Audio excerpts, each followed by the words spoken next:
सभी योग साधकों को मेरा नमस्कार। मैं आपका स्वागत करती हूँ योगा वेलनेस पर। आज हम बात करेंगे नी ओस्टियोआर्थराइटिस के बारे में, यानी कि जिनके घुटने में दर्द रहता है और बोलचाल की भाषा में हम जिसे कहते हैं कि घुटने का गैप कम हो गया है।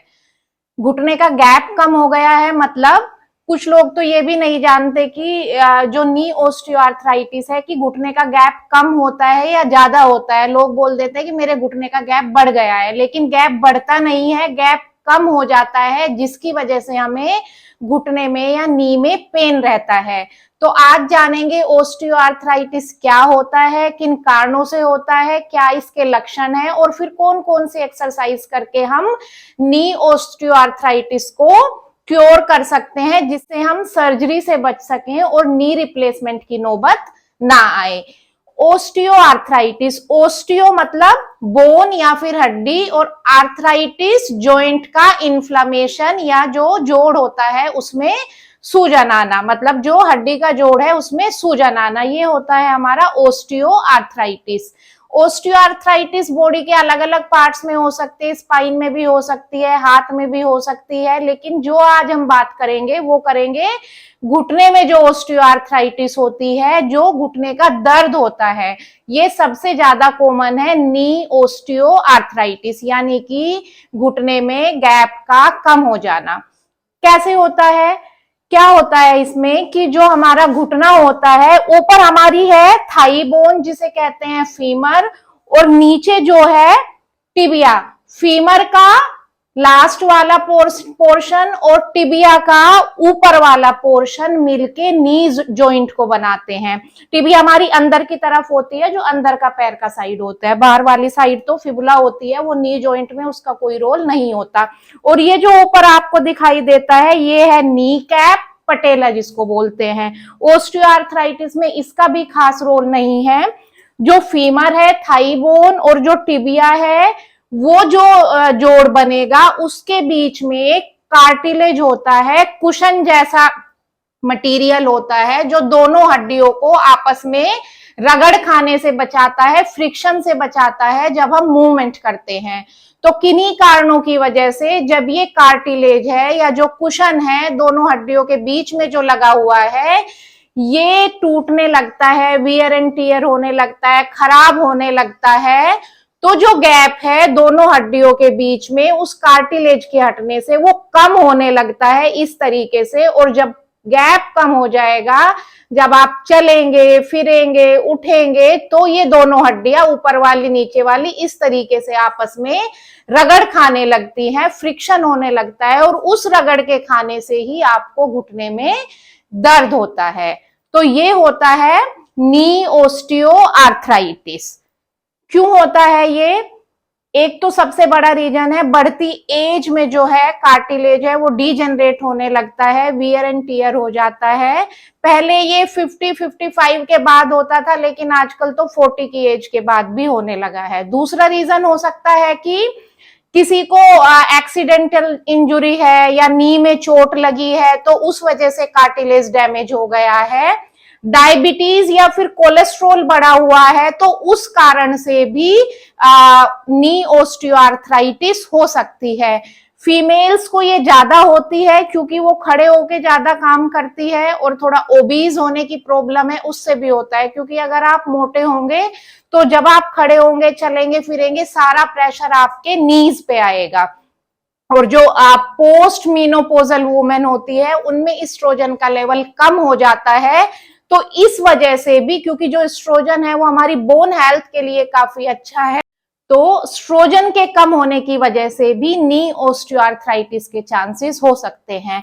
ये जेनेटिक्स भी हो सकता है, अगर आपकी फैमिली हिस्ट्री है तो वो भी एक कारण हो सकता है नी ओस्टियोआर्थराइटिस का।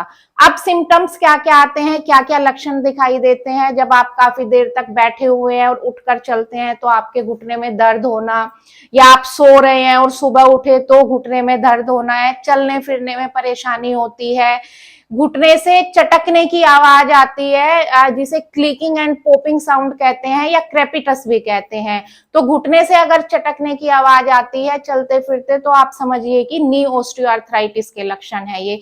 इस तरीके के लक्षण आपको दिखाई देते हैं तो देखेंगे कौन कौन सी सिंपल सी एक्सरसाइजेस करके आप नी रिप्लेसमेंट या नी की सर्जरी से बच सकते हैं, अगर ये रेगुलर बेसिस पे आप करते हैं, अगर बहुत ज्यादा सीवियर ऑस्टियोआर्थराइटिस आपको नहीं है। इस तरीके से दंडासन में बैठ गए हैं, कमर सीधी रखें, हाथों को आप इस तरीके से पीछे भी रख सकते हैं आराम से, और इसको आप लेट के भी कर सकते हैं। आपको बैठ के कंफर्टेबल है तो बैठ के कर ले, लेट के करना है तो लेट के कर ले। हाथ आराम से पीछे रख दिए हैं, कमर सीधी है, जो हमारे एंकल है उनको अल्टरनेट मूव करेंगे इस तरीके से, एक बाहर एक अंदर, फिर दूसरा बाहर, पहला अंदर, बाहर अंदर, अल्टरनेट पे अपने एंकल को इस तरीके से मूव करेंगे तो आप देखेंगे कि पूरे लेग पे इसका इफेक्ट आता है, नी पे इसका इफेक्ट आता है, तो जो नी की मसल्स हैं वो स्ट्रेंथन होती है। इस तरीके से आपको कम से कम 20 से 25 बार करना है, और ये आपको सुबह शाम 2 बार करेंगे तो ज्यादा फायदा मिलेगा। दूसरा क्या करना है आपको, अभी हमने एंकल अल्टरनेट पे बैंड किए थे, अब एंकल आपको एक साथ, दोनों पैरों के एक साथ, forward backward, forward backward, forward backward, forward backward, इस तरीके से आपको ये भी 20 से 25 बार करना है, 2-2 बार करना है। अच्छा, अपने नी को, जो पैर है आपको बिल्कुल मैट से लगा के रखना है, लेकिन जिसको नी ऑस्टियोआर्थराइटिस होता है उनका नी बिल्कुल मैट से लगता नहीं है, इस तरीके से थोड़ा सा उठा हुआ रहता है, लेकिन पैर को सीधा रखेंगे जितना भी आपका हो। इसके बाद क्या करना है आपको, एक इस तरीके से, या तो फोम रोलर आपके पास है वो ले ले, वरना कोई योगा मैट फोल्ड कर ले, या फिर कोई कुशन ले ले आप, या जो बोल्स्टर होता है उसको ले ले, और इस तरीके से अपनी नीज के नीचे, बेसिकली थोड़ा सा थाई की साइड रहेगा, इस तरीके से प्लेस कर दें, और एक पैर को आप इस तरीके से फोल्ड कर ले जिससे वो कंफर्टेबल।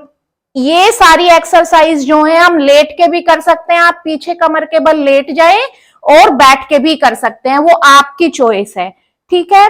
इस तरीके से रख लिया है, क्या करेंगे, इस पैर की हमें एक्सरसाइज करनी है, इसको उठाया और टो को अपनी तरफ खींचा, 5 सेकंड का होल्ड लेंगे, ब्रीदिंग करते रहेंगे और धीरे धीरे रिलैक्स कर दिया। ये सारी एक्सरसाइज आपको बहुत धीरे धीरे करने हैं। कैसे करेंगे, उठाया, टो को अपनी तरफ खींचा, 5 सेकंड का होल्ड, और फिर रिलैक्स। एक पैर से इसको आप 15 बार करेंगे, इसी तरीके से दूसरे पैर से भी 15 बार करेंगे, और सुबह शाम ये भी आपको 2 बार करना है। फिर क्या करना है, आप कुशन लगा ले दोनों पैरों के बीच में, या रोल्ड मैट लगा ले, और इसको अपने दोनों घुटनों के बीच में रख दिया है, क्योंकि जो ऑस्टियोआर्थराइटिस है नी का, वो हमारे अंदर की साइड होता है, जो अंदर की तरफ आपको ज्यादा पेन होता है, बाहर की तरफ इतना इश्यू नहीं है। तो कैसे करेंगे, इसको अपने दोनों पैरों से प्रेस करेंगे जितना आप कंफर्टेबली कर सकते हैं, 5 सेकंड का होल्ड और फिर रिलैक्स, प्रेस किया अंदर की तरफ और फिर रिलैक्स, प्रेस किया अंदर की तरफ और फिर रिलैक्स कर दिया। ये मूवमेंट भी आपको 15 से 20 बार करना है और सुबह शाम करना है। अब क्या करेंगे, आप लेट जाएं अपनी मैट पे आराम से, जिस पैर की हमें एक्सरसाइज करनी है वो सीधा रखेंगे, और दूसरे पैर को इस तरीके से फोल्ड करके आप कंफर्टेबल पोजीशन में आ जाए। हाथ आपका जैसे मन करता है वैसे रख लीजिए, यहां रखना है यहां रख लीजिए। अब क्या करेंगे, आप थोड़ा अपने पैर को बिल्कुल सीधा रखेंगे, नी कैप को घुमाना नहीं है, हल्का सा पैर को ऊपर उठाया और साइड में ले गए, फिर अंदर रख दिया। टो आपको अपनी तरफ खींच के रखना है, हल्का सा पैर ऊपर उठाया, साइड में ले गए, रुके 5 सेकंड, अंदर रख दिया। अगर आपको इस तरीके से प्रॉब्लम है तो आप सेम अपनी थाई के नीचे ये रख ले, योगा मैट फोल्डेड या फोम रोलर, और पैर उठाया, अंदर किया और हल्का सा बाहर ले गए, वापस। दूसरे पैर पे भी इसको रिपीट करेंगे। ये मूवमेंट आपको करना है 15 से 20 बार। अब क्या करना है, जो हमारा नेक्स्ट एक्सरसाइज है, इस तरीके से अपने पैर को बाहर की तरफ निकाल दे, जितना आप कंफर्टेबली निकाल सकते हैं उतना। बाहर की तरफ हमने अपना पैर मोड़ दिया है, तो हमारा हमारी तरफ रहेगा। नी जो है हमारा, बैक ऑफ द नी है वो मैट से मिला हुआ रहेगा। और क्या करेंगे, उठाएं हल्का सा साइड में। 5 सेकंड का होल्ड कर सकते हैं, करें, अदरवाइज वापस ले आए। धीरे धीरे जब नी स्ट्रेंथन होना शुरू हो जाएगा, आप ये मूवमेंट आराम से कर पाएंगे। शुरू में 10 बार कर ले, फिर 15-20 बार करना शुरू कर दे, 2-2 टाइम करें। उठाया, अपनी तरफ टो किया, बाहर और वापस। ये मूवमेंट भी आपको दोनों लेग के साथ 15 से 20 बार करें। अगर शुरू में नहीं होता है तो 10 बार करें। अब क्या करना है, लास्ट मूवमेंट बता रही हूं। अपने दो लेटे हुए, हम इसको आप बैठ के भी कर सकते हैं, जैसे हम पहले दंडासन में बैठे हुए थे। पैर को फोल्ड किया और अपने थाई के यहां अपने हाथों को इस तरीके से अपनी थाई को ग्रैब किया और टो हमारी तरफ है हमारा। पैर को जितना आप उठा सकते हैं, आपका इतना उठ जाए इतना उठा ले, इतना उठ जाए इतना उठा ले, इतना उठ जाए इतना उठा ले। पूरा सीधा तो नहीं होगा, जिसको ऑस्टियोआर्थराइटिस की प्रॉब्लम है, तो जितना उठ जाए उतना उठा ले।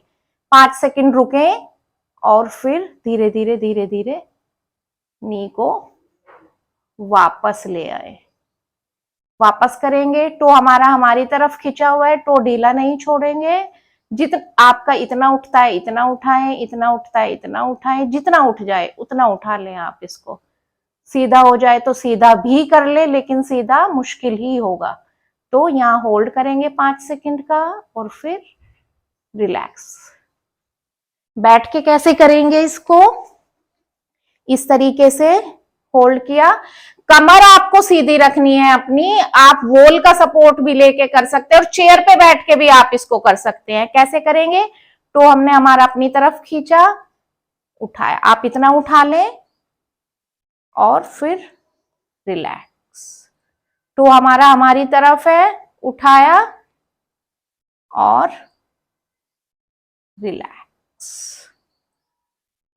ये सारी एक्सरसाइजेज आपको दोनों लेग के साथ करनी है, 15 से 20 बार करनी है, सुबह शाम करनी है 2-2 बार। तो निश्चित तौर पर जब आप ये रेगुलर तौर पर करेंगे तो आपको काफी बेनिफिट मिलेगा अपने नी पेन में। और लंबे टाइम तक अगर आप ये करते रहेंगे तो हो सकता है करते करते आपके नी में इतनी स्ट्रेंथ आ जाए कि आपको नी सर्जरी या नी रिप्लेसमेंट की जरूरत ही नहीं पड़ेगी। ये वीडियो अगर आपको पसंद आई हो तो अपने फ्रेंड्स और फैमिली के साथ शेयर करके मेरे चैनल योगा वेलनेस को सब्सक्राइब करके बेल आइकन प्रेस कर दे।